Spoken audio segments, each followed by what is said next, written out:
Hello student, study ফ্যাক্টে তোমাদের সকলকে স্বাগত জানাই।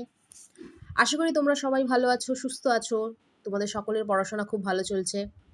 আমি অনুরাধা মিস আজকে তোমাদের ক্লাস 10-এর জিওগ্রাফির আঞ্চলিকের পোর্শনের ভারতের জনসংখ্যা এই অধ্যায়ের নগরায়ন এই টপিকের উপর আলোচনা করব। আজকে আমরা যে বিষয়গুলো নিয়ে আলোচনা করব মূলত সেগুলো হচ্ছে নগরায়ন কী, এবং নগরায়ন কি জানতে জানতে আমরা জেনে নেব যে ভারতীয় আদমশুমার অনুযায়ী শহরের সংখ্যা কি আছে। তার সঙ্গে জেনে নেব আমরা শহর কেন গড়ে ওঠে এবং নগরায়নের সমস্যাগুলি কি কি আছে।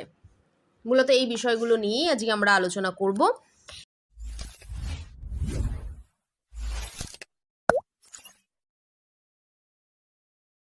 এবং এই বিষয়গুলো আলোচনা করতে করতে আমরা আরও কয়েকটি ছোট ছোট বিষয় জেনে নেব। তাই আজকে আমাদের আলোচনা শুরু করা যাক। নগরায়ন। নগরায়ন এই শব্দটা যখনই আমরা বলি তখনই আমাদের সামনে একটা নগর, একটা শহরের ছবি ভেসে ওঠে।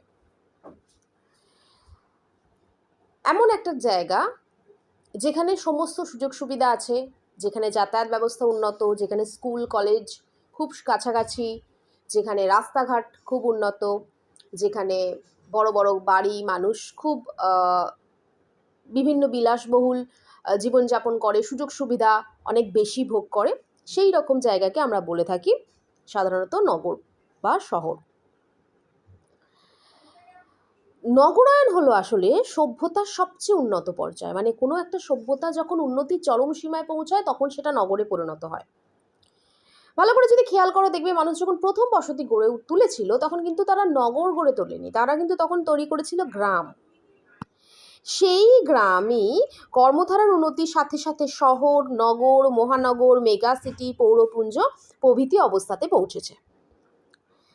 এখন আমাদের যদি নগর সম্পর্কে জানতে হয় তাহলে আমাদের শহরের সংজ্ঞাটা জেনে নিতে হবে। ভারতীয় আদমশুমার অনুযায়ী শহর কাকে বলে? ভারতীয় আদমশুমার অনুযায়ী 1971 সালের আদমশুমার অনুযায়ী কোনো অঞ্চলকে শহর বলা হবে তখন যখন অঞ্চলটি মিউনিসিপ্যালিটি, কর্পোরেশন, কন্টেইনমেন্ট বোর্ড বা নোটিফাইড টাউন এরিয়া কমিটি দ্বারা পরিচালিত হবে এবং অঞ্চলটির ন্যূনতম জনসংখ্যা হবে 5,000 জন। জনসংখ্যার জনঘনত্ব হবে 400 জন প্রতি বর্গ কিলোমিটার এবং অঞ্চলটির মোট কর্মক্ষম পুরুষ জনসংখ্যার 75% কৃষিকাজ ছাড়া অন্যান্য কাজে নিযুক্ত থাকবে। তো এটা হলো শহরের সংখ্যা, তখন আমরা সেই অঞ্চলকে শহর বলবো। তো এটা তো 1971 সালের সংখ্যা, দেওয়া সংখ্যা।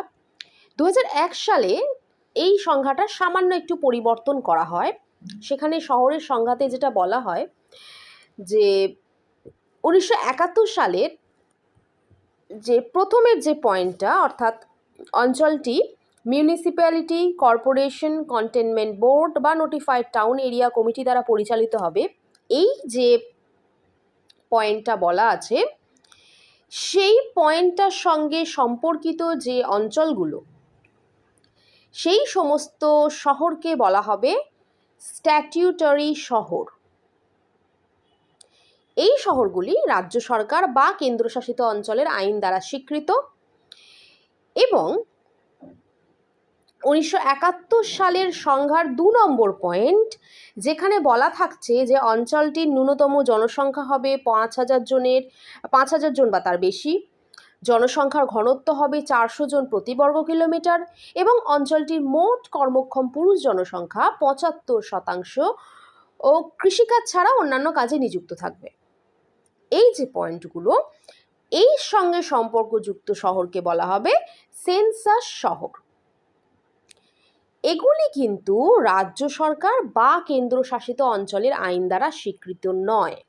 অর্থাৎ আমরা 1971 সালের যে সংজ্ঞাগুলো পেলাম সেই সংজ্ঞাতে যে দুটো পয়েন্ট আছে, প্রথম পয়েন্ট যেখানে বলা হচ্ছে যে অঞ্চলটি মিউনিসিপ্যালিটি, কর্পোরেশন, কন্টেনমেন্ট বোর্ড বা নোটিফাইড টাউন এরিয়া কমিটি দ্বারা পরিচালিত হবে, এই পয়েন্টটা যেটা বলা আছে একেতে 2001 সালের সংজ্ঞা অনুযায়ী যে শহরগুলোর এই যে পয়েন্টটা আছে এটা মেনে চলে, মানে অর্থাৎ যে শহরগুলো কোনো না কোনো মিউনিসিপ্যালিটি, কোনো না কোনো কর্পোরেশন, কোনো না কোনো কন্টেনমেন্ট বোর্ড বা নোটিফাইড টাউন এরিয়া কমিটি দ্বারা পরিচালিত, সেই শহরগুলোকে বলা হবে স্ট্যাটিউটরি শহর এবং সেগুলো রাজ্য সরকার বা কেন্দ্রশাসিত অঞ্চলের আইন দ্বারা স্বীকৃত হবে। অন্যদিকে 1971 সালে যে শহরের সংখ্যা দেওয়া আছে তাদের দ্বিতীয় পয়েন্টটা আছে, যেখানে জনসংখ্যা থাকবে 5,000 জন বা তার থেকে বেশি, জনসংখ্যার ঘনত্ব হবে 400 জন প্রতি বর্গ কিলোমিটার বা তার থেকে বেশি, এবং অঞ্চলটির মোট কর্মক্ষম পুরুষের জনসংখ্যার 75% কৃষিকাজ ছাড়া অন্যান্য কাজে নিযুক্ত থাকবে। তাহলে তখন আমরা সেটাকেই বলবো 2001 সালের সংখ্যা অনুযায়ী সেটাকে বলবো সেন্সাস শহর। কিন্তু এগুলো রাজ্য সরকার বা কেন্দ্রশাসিত অঞ্চলের আইন দ্বারা স্বীকৃত নয়। অর্থাৎ কেন স্বীকৃত নয়? কারণ এগুলো কোনো মিউনিসিপ্যালিটি, কর্পোরেশন, কন্টেনমেন্ট বোর্ড বা নোটিফাইড টাউন এরিয়া কমিটির দ্বারা পরিচালিত হচ্ছে না, যে কারণে এগুলো কেন্দ্রশাসিত অঞ্চলের আইন দ্বারা স্বীকৃত নয়। অর্থাৎ 2001 সালের সংখ্যা অনুযায়ী 1971 সালের সংখ্যায় যে ফার্স্টের পয়েন্টটা আছে সেটা যে সমস্ত শহর মেনে চলছে তারা রাজ্য সরকার এবং কেন্দ্রশাসিত অঞ্চলের আইন দ্বারা স্বীকৃত, কিন্তু দ্বিতীয় পয়েন্টটা যে সমস্ত শহর মেনে চলছে সেগুলো কিন্তু রাজ্য সরকার বা কেন্দ্রশাসিত অঞ্চল দ্বারা স্বীকৃত নয়। ক্লিয়ার হলো ব্যাপারটা? আচ্ছা, এরপর আমরা আসি যে এখন হচ্ছে শহর গড়ে ওঠে কেন? শহর গড়ে ওঠার কোনো বিশেষ কারণ আছে কি? শহর কিন্তু বিভিন্ন কারণে গড়ে ওঠে। প্রথম অবস্থায় যখন শহর গড়ে ওঠে তখন সেখানে একটা বা দুটো কারণ বর্তমান থাকে, কিন্তু পরবর্তীকালে দেখা যায় আরও অনেক কারণ কিন্তু সেখানে থেকে থাকে পিছনে। কী কী কারণে শহর গড়ে ওঠে বা কী কী ধরনের শহর আমরা পেয়ে থাকি? প্রথমেই যে ধরনের শহর আমরা পাই সেটা হচ্ছে প্রশাসনিক শহর। প্রশাসনিক শহর মানে যেখান থেকে প্রশাসনিক কার্য পরিচালনা করা হয়, বিভিন্ন প্রশাসনিক অফিস, আবাসন, বিভিন্ন প্রশাসনিক কর্মকাণ্ড যেখান থেকে নিয়ন্ত্রণ করা হয় সেই রকম শহর। যেমন ভারতের দিল্লি, ভারতের রাজধানী নিউ দিল্লি, সেটা একটা প্রশাসনিক শহর, সেখান থেকে সমগ্র ভারতবর্ষের প্রশাসনকে নিয়ন্ত্রণ করা হয়। চণ্ডীগড় প্রভৃতি এগুলো সমস্ত হচ্ছে প্রশাসনিক শহর। 2 নম্বর যে শহরটা আমরা পাই সেটা হচ্ছে ব্যবসা বাণিজ্যিক শহর, অর্থাৎ ব্যবসা বাণিজ্যকে কেন্দ্র করে যে শহর গড়ে ওঠে।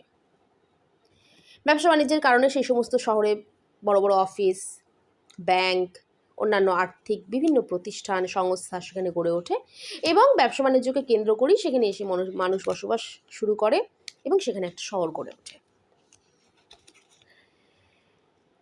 এরকম কয়েকটি শহর হচ্ছে মুম্বাই, শিলিগুড়ি, এগুলো হচ্ছে ব্যবসা বাণিজ্যিক শহর।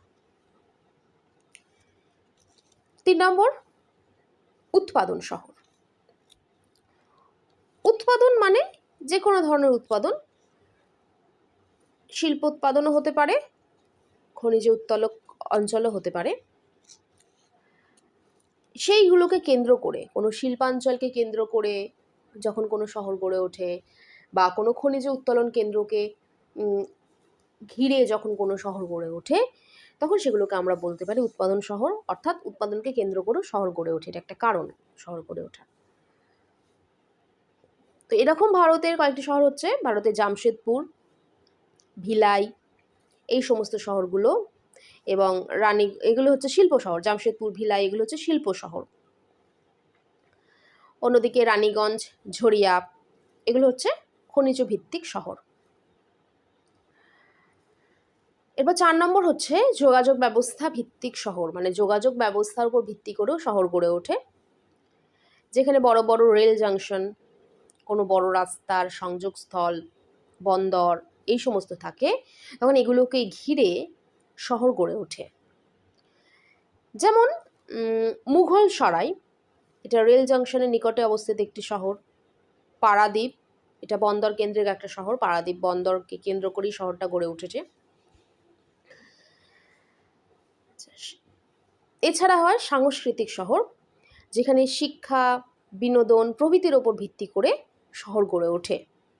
যেমন এরকম শহর হচ্ছে শান্তিনিকেতন, যেটা শিক্ষাকে এবং সংস্কৃতিকে কেন্দ্র করে শান্তিনিকেতন শহরটি বিকাশ লাভ করেছে।